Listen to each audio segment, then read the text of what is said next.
It's something we've been hearing a lot about this school year, threats. And one made yesterday at a Hoover school, causing concern for some parents. Thanks for joining us. I'm Guy Rawlings. And I'm Sherry Falk. A parent reached out to us about her fears of the possibility and her gratitude for the school system. WVTM 13's Erin Llewellyn live and local tonight in Hoover. What did she have to say, Erin? Yeah, guys, Sherry. Sarah Bishop says that her son went to school today after being put on a list by another student. And she tells me that the thought of someone doing her son harm shook her up a little bit. But after a long conversation, she says that she's happy with the way that school administration handled this situation.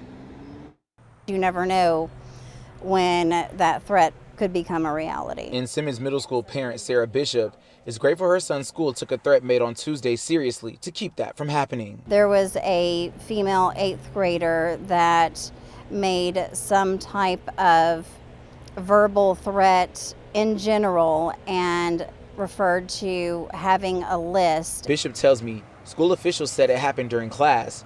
The student is accused of writing a list of 7 names on a piece of paper before throwing it in the trash on her way out. That's not something that you ever expect to hear in a phone call, that your son is on someone's revenge list for whatever reason. Bishop says her son was shaken up when she had the uncomfortable conversation telling him about the list. It's middle school, and there have been, things between middle school boys from time to time. He has no clue who would, want to put him on that list. A statement from Hoover City Schools says, in part, students who make threatening statements will be held accountable by law enforcement and the Student Code of Conduct. Bishop says she's happy to see administration taking the threat seriously. I don't know that whoever this person is, if they actually meant to carry out anything against any of the children, or if it's just a teenager that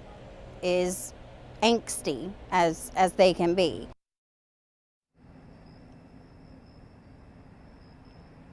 Now, Simmons tells me that she doesn't believe that this list was intended to actually kill any student. She says she feels like it's more of a list of grievances made by the student. And for the full response from Hoover City Schools, you can head over to our website, WVTM13.com. Live in Hoover, Erin Llewellyn, WVTM 13.